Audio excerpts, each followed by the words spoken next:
ৰাজভৱনত অসম প্ৰদেশ কংগ্ৰেছৰ হজাতি দল এটা ৰাজ্যপালক সাক্ষাৎ কৰি ৰাষ্ট্ৰপতিলৈ প্ৰেৰণ কৰিলে এখন স্মাৰক পত্ৰ।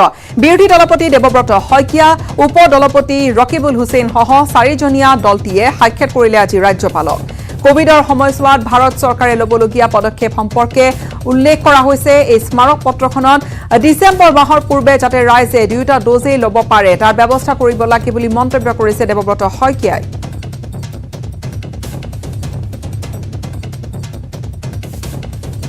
ৰাজ্যপালৰ যোগেদি ৰাষ্ট্ৰপতিক বৰ্তমান কোভিডৰ সময়ত ভাৰত চৰকাৰে ল'বলগীয়া পদক্ষেপসমূহ সম্পৰ্কে কিছু তথ্য দিছোঁ, যাতে ভাৰত চৰকাৰে সেই তথ্যখিনি আমাৰ যি আবেদন সেইখিনি গ্ৰহণ কৰি সোনকালে অসমৰ তথা ভাৰতৰ ৰাইজক কোভিড পৰিস্থিতিৰ মোকাবিলা কৰিব পৰাকৈ তৈয়াৰ কৰি তোলে। ভেকচিনৰ এটা নীতি কৰিব লাগে, যাতে যি নীতিৰ যোগেদি সকলো মানুহে সকলো অঞ্চলতে পাব পাৰে। কিছুমান ৰাজ্যত সৰু সৰু ৰাজ্যত এতিয়া ভেকচিনেশ্যনৰ হাৰ যথেষ্ট হৈ গৈছে, অসমত কিন্তু যথেষ্ট কম হৈছে। আৰু এতিয়া বহু অঞ্চলৰ পৰা খবৰ আহি আছে গ্ৰামাঞ্চলত ৰাইজে ভেকচিন পোৱা নাই, গৈছে ল'বলৈ ঘূৰি আহিব লগা হৈছে। দ্বিতীয়তে ডিজিটেল কথাটো আহিছে যে অনলাইন হ'লেহে হ'ব, অনলাইনৰ কৰাও দিগদাৰ গাঁৱত। আমি ভেৰি মাছ কনচাৰ্ণ যে গাঁৱৰ সংক্ৰমণটো ৰোধ কৰক। চাহ বাগিচাত বিভিন্ন ধৰণৰ সংক্ৰমণ হৈছে, মৃত্যুমুখত পৰিছে, গাঁও অঞ্চলত সংক্ৰমণ হৈছে, আজিও হৈ আছে। পেজটো ভালকৈ কৰক আৰু পাৰিলে ভেকচিনেশ্যনটো অলপ সোনকালে নিৰ্ধাৰিত সময়ৰ ভিতৰত কৰক। 18 বছৰৰ মানুহক সোনকালে দিয়ক। আৰু 18 বছৰ আগৰখিনিনো কি কৰিব? আপুনি যদি হাত দাঙিবলৈ কয়, তাৰ আপোনাৰ 90% মানুহে হাত দাঙি ক'ব যে আমি টেষ্ট কৰা নাই। আৰু ভেকচিন লোৱা যদি সোধে, তেতিয়া ভেকচিনটো আমি লোৱা নাই। এতিয়া কোভাক্সিনটো ফাৰ্ষ্ট ড'জটো লৈ ছেকেণ্ড ড'জৰটো বঢ়োৱাও নাই, কিন্তু ইয়াত এভেইলেবল নহয়। বাঘ হাতী নহয়, এইবাৰ কামপুৰত সন্ত্ৰাস সৃষ্টি কৰিছে এটা ষাঁড় গৰুৱে। ষাঁড় গৰুৰ আক্ৰমণত কামপুৰত প্ৰাণ গৈছে এগৰাকী 40 বছৰ ঊৰ্ধৰ ব্যক্তিৰ। নিহত লোকজন মণ্টু দাস। কামপুৰৰ তেতেলীখৰাত সংঘটিত এই ঘটনা। বাঘ হাতী নহয়, এইবাৰ নগাঁও জিলাৰ কামপুৰত ষাঁড় গৰুৰ সন্ত্ৰাস। ষাঁড় গৰুৰ আক্ৰমণত কামপুৰৰ তেতেলীখৰাত মৃত্যু হ'ল এজন লোকৰ। বৃহস্পতিবাৰে নিশা ষাঁড় গৰুৰ খুন্দাত প্ৰাণ গ'ল কামপুৰৰ তেতেলীখৰাৰ মণ্টু দাস নামৰ লোকজনৰ। বৃহস্পতিবাৰে নিশা কাষৰীয়া ঘৰৰ পৰা নিজ ঘৰলৈ আহি থকা অৱস্থাত পিছফালৰ পৰা চোঁচালৈ খেদি আহি ষাঁড় গৰুটোৱে মণ্টু দাসক খুন্দিয়াই পেলাই দিয়ে। ষাঁড়টোৰ আক্ৰমণত পেটত আঘাত পোৱা মণ্টু দাসে ঘৰতেই প্ৰাথমিক চিকিৎসা কৰে যদিও নিশা শুই থকা অৱস্থাতেই মৃত্যু হয়। মণ্টু দাস ঘৰলৈ আহি আছিল, আহি থকা অৱস্থাত ঘৰৰ ভিতৰতো সোমাল। তেওঁ এইখিনিতে ওচৰতে গৰুজনীৰ লগত আহি গ'ল। তাৰপৰা মণ্টু সেই বাউণ্ডেৰীৰ ভিতৰতে আছিলে, তেওঁ জোকোৱা নাই, কোনো অসুবিধা কৰা নাই। তাৰপিছত আহি তেওঁ চোঁচা মাৰি আহি চোতালতে তেওঁ খুন্দিয়াইছিল। খুন্দিয়াই তেওঁ স্পট হৈছে পেটত। তাৰপিছত তেওঁ শুইছে, ৰাতিটোৰ ভিতৰতে তেওঁ ডেথ হৈছে। অলৰেডি ষাঁড়টোৱে মাৰিছে আৰু ষাঁড়টোৱে বহুত অঞ্চলৰ মানুহ ক্ষতি কৰিছে, হস্পিটেলাইজ হৈছে, গুৱাহাটী গৈছে, নগাঁও চিভিলত গৈছে। মানুহ তেনেকৈ এতিয়া ক্ষতি কৰি আছে আৰু ইমিডিয়েটলি প্ৰশাসনে ষাঁড়টো ইয়াৰ পৰা লৈ যাব লাগে। উল্লেখযোগ্য যে বিগত সময়তো ষাঁড় গৰুটোৱে অঞ্চলটোৰ কেইবাজনো লোকক আক্ৰমণ কৰাৰ ফলত চিকিৎসাধীন হ'বলগীয়া হৈছিল। ইয়াৰ পিছতেই বৃহস্পতিবাৰে নিশা সংঘটিত হয় এই ঘটনা। ষাঁড় গৰুটোৰ তাণ্ডৱৰ বাবেই মানুহে মুকলিকৈ অঞ্চলটোত ঘূৰি ফুৰিবলৈ এতিয়া ভয় কৰা হৈছে। বেবেজিয়াৰ পৰা ভাস্কৰজ্যোতি শইকীয়াৰ report, news 18 Assam north east. Guwahati মহানগৰীক সৰ্বাংগ সুন্দৰ কৰাৰ পণ লৈছে গুৱাহাটী উন্নয়ন দপ্তৰৰ মন্ত্ৰী অশোক সিংহালে। কৃত্ৰিম বান ৰোধৰ বাবে চলিব যৎপৰোনাস্তি চেষ্টা। জাবৰ নিষ্কাশনৰ ওপৰতো গুৰুত্ব আৰোপ কৰিছে মন্ত্ৰীগৰাকীয়ে। লক্ষ্য সুন্দৰ গুৱাহাটী, সৰ্বাংগ সুন্দৰ হ'ব গুৱাহাটী। কৃত্ৰিম বান ৰোধ, জাবৰ নিষ্কাশনত দিয়া হ'ব গুৰুত্ব। গুৱাহাটীখন কেনেকৈ সৰ্বাংগ সুন্দৰ কৰিব পাৰি সেই সন্দৰ্ভত গুৱাহাটী উন্নয়ন দপ্তৰৰ মন্ত্ৰী অশোক সিংহালে পাণবজাৰ আৰু গুৱাহাটী পৌৰ নিগমৰ আয়ুক্ত কাৰ্যালয়ত বিষয়াসকলৰ সৈতে বৈঠকত মিলিত হয়। বৈঠকত উপস্থিত থাকে পৌৰ নিগমৰ আয়ুক্ত দেৱাশিষ শৰ্মা, অতিৰিক্ত আয়ুক্ত পুলক মহন্ত, মুখ্য অভিযন্তা দেৱজিৎ দাসৰ লগতে অন্যান্য বিষয়াসকল। বৈঠকতে গুৱাহাটীখন সৰ্বাংগ সুন্দৰ কৰি তোলাৰ লগতে কৃত্ৰিম বানপানী ৰোধ আৰু জাবৰ নিষ্কাশনৰ ওপৰত গুৰুত্ব দিয়া মন্ত্ৰীগৰাকীয়ে গুৱাহাটীক চাফ চিকুণ কৰি ৰখাৰ কাৰণে নতুন নতুন উদ্যম, নতুন নতুন প্ৰক্ৰিয়া লৈ আমি আগবাঢ়িব লাগিব। যিমান পাৰোঁ আমি কৈছোঁ যে JCB আৰু ডাম্পাৰ লগাই আগত কি কৰে যে বস্তুটো নালাৰ পৰা ওলাই ছাইডত বাহিৰত ৰাখি দিয়ে। 2 দিন 4 দিন যদি লৈ নাযায় বস্তুটো, আকৌ বৰষুণ আহে নালাত সোমাই যায়। এইবাৰ আমি ঠিক কৰিছোঁ যে নালাৰ পৰা যিখিনি ওলাব চিধা ডাম্পাৰত আমি দিম আৰু য'ত দিব লাগে পেলাব লাগে তাতে পেলাম। মন্ত্ৰী অশোক সিংঘালক গুৱাহাটী পৌৰ নিগমৰ আয়ুক্ত কাৰ্যালয়ত আদৰণি জনাই মুখ্য অভিযন্তা দেৱজিৎ দাসে। মন্ত্ৰীগৰাকীয়ে লোৱা আঁচনিসমূহক লৈ আশাবাদী মুখ্য অভিযন্তা। গুৱাহাটী পৌৰ নিগমৰ প্ৰতিটো কামৰ ক্ষেত্ৰতে সদা সচেতন। আমি বিষয়াসকলে তেখেতে আমাৰ ৰাতি 12টা বজাত ফোন কৰিব, 2টা বজাত ফোন কৰিব, ৰাতিপুৱা ফোন কৰিব, অনবৰত আমাক এক্টিভ হৈ থাকিব দিয়ে যে এই গুৱাহাটীখন সৰ্বাংগ সুন্দৰ কৰি গঢ়ি তুলিব লাগিব। আপোনালোকৰ ওপৰত আমি দায়িত্ব এৰিছোঁ, আপোনালোকে এইখন কৰা। তেখেত নিজেও ফিল্ডত ঘূৰিছে আমাৰ সৈতে, মোৰ সৈতে নিজে ডিচিল্টিঙৰ কাম, তাৰপিছত চাফাইৰ কাম তেওঁ নিজেই যায়, তেওঁ নিজেই লেতেৰা জেগাবিলাকত তেওঁ নিজে খোজকাঢ়ি যায়, আমাক লৈ যায়। আমি অভিভূত হৈ পৰিছোঁ। তেখেতে যিটো আমাক আজি এই বিগত সময়ছোৱাত নতুন মন্ত্ৰীসভা গঠন হোৱাৰ পিছত অশোক সিংঘাল ডাঙৰীয়াৰ কাৰ্যৰ কাৰণে গুৱাহাটীখন আজি গুৱাহাটী বহুত সৰ্বসুন্দৰ হৈছে। বিগত চৰকাৰৰ সময়ত গুৱাহাটী পৌৰ নিগমত হোৱা নিযুক্তি কেলেংকাৰীৰ সন্দৰ্ভতো তদন্তৰ নিৰ্দেশ দিছে মন্ত্ৰী অশোক সিংঘাল। লগতে মন্ত্ৰীগৰাকীয়ে আদাবাৰী তিনিআলিত GMDয়ে নিৰ্মাণ কৰি থকা VIP পাৰ্কখনো পৰিদৰ্শন কৰে। এই পাৰ্কটো বহুত দিনৰ পৰা কাম চলি আছিল, কিন্তু কামটো আগুৱাই যোৱা নাছিল আৰু এই অঞ্চলবাসী ৰাইজে বিচাৰিছিল যে পাৰ্কটো সোনকালে হওক। সেইকাৰণে ইয়াত আহিলোঁ আৰু মই বিচাৰিছোঁ যে 4 মাহৰ ভিতৰত যদি কৰোণাৰ পৰিস্থিতি অলপ ভাল হয় 4 মাহৰ ভিতৰত পাৰ্কটো আমি কমপ্লিট কৰিম। মালিগাঁৱৰ পৰা ৰাকিবুৰ ৰহমানৰ সহযোগত Bipul Barma, news 18 Assam north east. মহামাৰী কৰোনাই স্তব্ধ কৰি তুলিছে জনজীৱন। তাৰে যেন পূৰ্ণ সুযোগ লৈছে প্ৰকৃতিয়ে। কাজিৰঙা ৰাষ্ট্ৰীয় উদ্যানৰ নয়নাভিৰাম দৃশ্য দেখুৱাম। কাজিৰঙাৰ মিহিমুখত 20টা গড়ৰ একেলগে মুক্ত মনে বিচৰণ কৰা দৃশ্য বন্দী হৈছে নিউজ 18ৰ কেমেৰাত। দেখিলেই ভাল লগা এক নয়ন জুৰুৱা দৃশ্য। কাজিৰঙাৰ মিহিমুখত একেলগে 20টা গড়ৰ বিচৰণ। কোভিড-19 স্তব্ধ কৰিছে জনজীৱন। পিছে প্ৰকৃতি জগতত দেখা গৈছে ইয়াৰ বিপৰীত ৰূপ। পৰ্যটকৰ বাবে বন্ধ কাজিৰঙা ৰাষ্ট্ৰীয় উদ্যান। নাই গাড়ী আৰু মানুহৰ কোলাহল। সেয়েহে এতিয়া মুক্ত মনে বিচৰণ কৰিবলৈ ওলাই আহিছে বনৰীয়া জীৱ-জন্তু। বৰষুণৰ ফলত নতুনকৈ গজি উঠা কোমল ঘাঁহ খাই এইদৰেই নিৰ্ভয়ে একেলগে 20টা গড়ে উদ্যানৰ ভিতৰৰ পৰা ওলাই আহি মুকলি ঠাইত বিচৰণ কৰাৰ দৃশ্য সাধাৰণতেই বিৰল। এই মন্তব্য কাজিৰঙাৰ টুৰিষ্ট গাইডৰ। মিহিমুখত এতিয়া আপোনাৰ ঘাঁহটো মানে ওলাই যায় বৰষুণ দিয়ালৈকে, কোমলীয়া ঘাঁহটো, আৰু এইবোৰ খাবলৈ ইয়াত আহে। আৰু ভিতৰত এনেকৈ আপোনাৰ 20টা 25টা দেখি নাপায়। আৰু এতিয়া খুব ভাল দৃশ্য আমি এতিয়া দেখা পাইছোঁ, একেলগত 25টা 20টা একেলগতে দেখা পাইছোঁ। কাজিৰঙাৰ পৰা Bitupan Bora, news 18 Assam north east.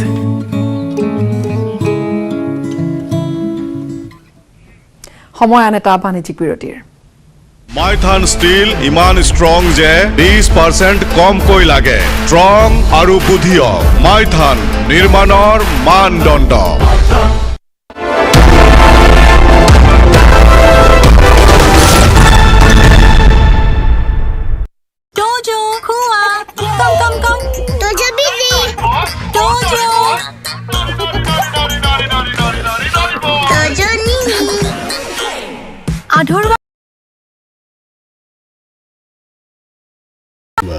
India's largest news network, News 18 Network.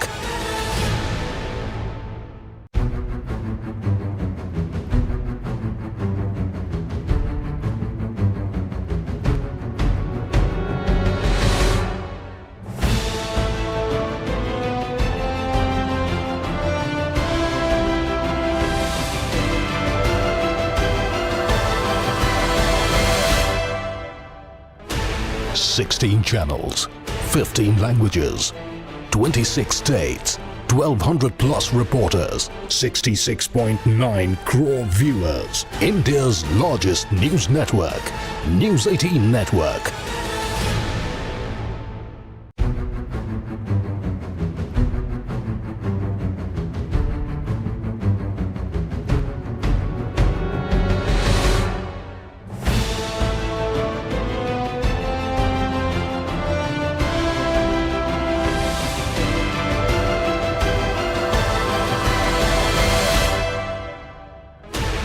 Sixteen channels, 15 languages, 26 states, 1,200 plus reporters, 66.9 crore viewers. India's largest news network, News 18 Network.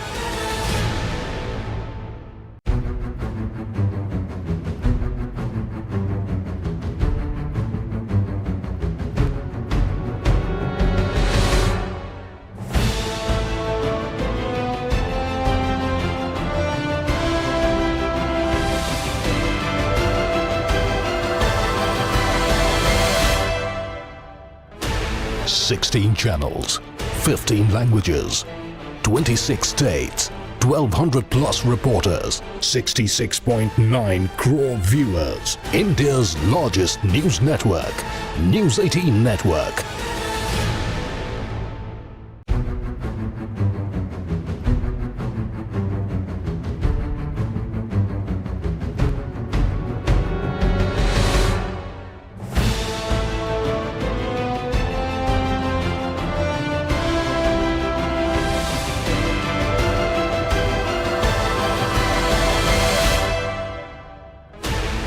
Sixteen channels, 15 languages, 26 states, 1,200 plus reporters, 66.9 crore viewers. India's largest news network, News 18 Network.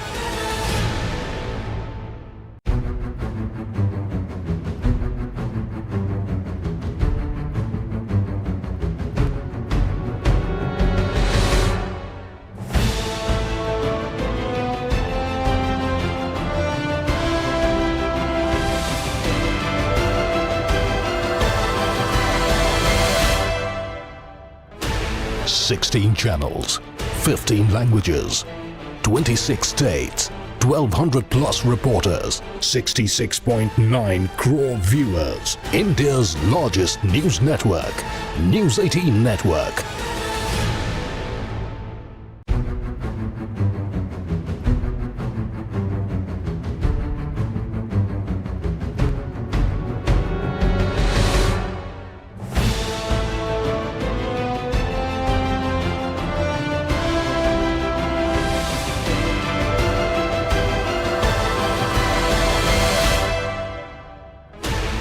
Sixteen channels, 15 languages, 26 states, 1,200 plus reporters, 66.9 crore viewers. India's largest news network, News 18 Network.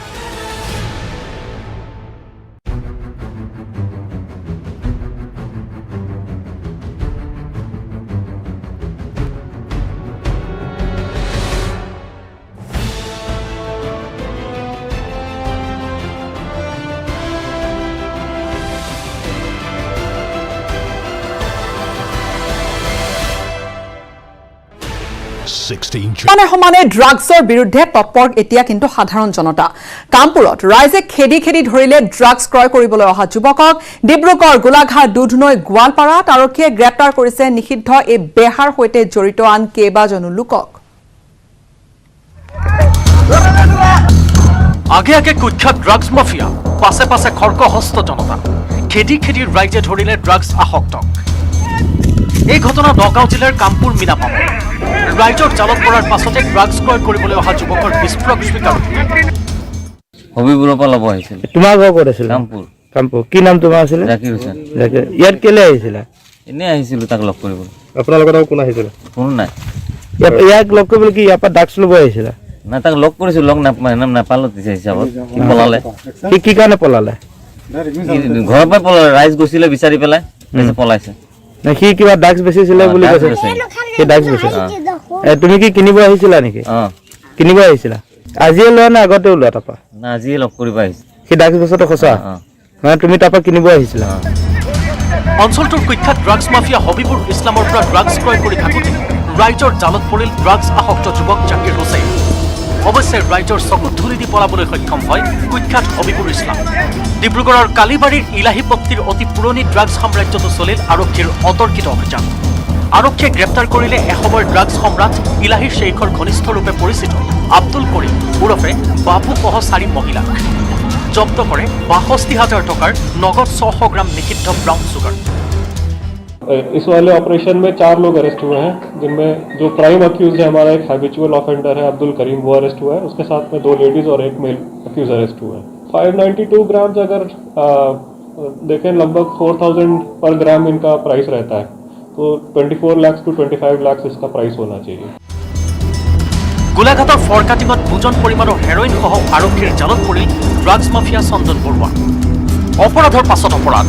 হত্যাকাণ্ডৰ গোচৰত কাৰাবাস খটা মহানগৰীৰ forest গেটৰ ভাৰ্গৱ চৌধুৰীৰ ঘৰত চলিল drugs বিৰোধী অভিযান।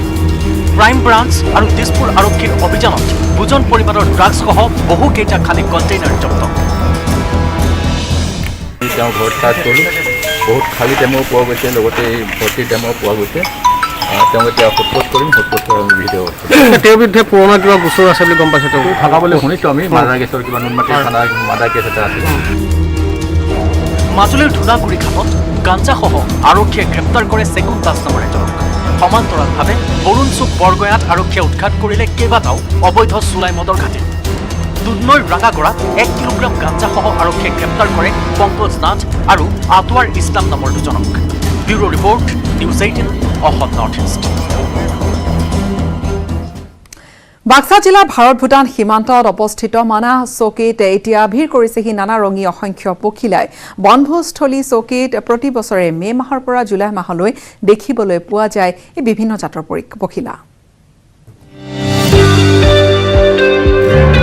প্ৰকৃতিয়ে সলাইছে ৰূপ, চাৰিওফালে সেউজীয়া মাথো সেউজীয়া, সেউজীয়াৰ মাজত নানাৰঙী পখিলাৰ খেলা। নানাৰঙী পখিলাই হাত বাউলি মাতিছে পৰ্যটকক। এই দৃশ্য বাক্সা জিলাৰ ভাৰত ভূটান সীমান্তত অৱস্থিত মানাহ চৌকীৰ। চৌকীৰ শোভা বৰ্ধন কৰিছে নানাৰঙী পখিলাই। বনভোজস্থলী চৌকীত প্ৰতি বছৰে মে' মাহৰ পৰা জুলাই মাহলৈ দেখিবলৈ পোৱা যায় বিভিন্ন জাতৰ পখিলা। এই পখিলাসমূহ চাবলৈ দূৰ দূৰণিৰ পৰা আগমন ঘটে বহু পৰ্যটকৰ। আনকি গুৱাহাটী বিশ্ববিদ্যালয়, IIT আদিৰ পৰা গৱেষণাৰ বাবে আহে ছাত্ৰ ছাত্ৰী। এই পখিলা চোৱাৰ কাৰণে, পখিলা ৰিচাৰ্চ কৰাৰ কাৰণে অসমৰ বিভিন্ন হাই লেভেলৰ কলেজৰ পৰা, যেনেকৈ IITৰ পৰা, ইউনিভাৰ্চিটিৰ পৰা ইয়াত ৰিচাৰ্চৰ কাৰণে আহে। কৰোনা সৃষ্ট লকডাউনে যেন ইতিবাচক প্ৰভাৱ পেলাইছে প্ৰকৃতিৰ ওপৰত। মুক্ত মনে উশাহ লোৱা প্ৰকৃতিৰ বুকুত ফুলি উঠিছে সোণাৰু আৰু বনৰীয়া ফুল। ভূটান পাহাৰৰ সেউজ পৰিৱেশ আৰু পাগলাদিয়া নদীৰ কুলু কুলু শব্দই অধিক বিনন্দীয়া কৰি তুলিছে চৌকীৰ পৰিৱেশ। মুছলপুৰৰ পৰা Manohar Rajbongshi, news 18 Assam north east.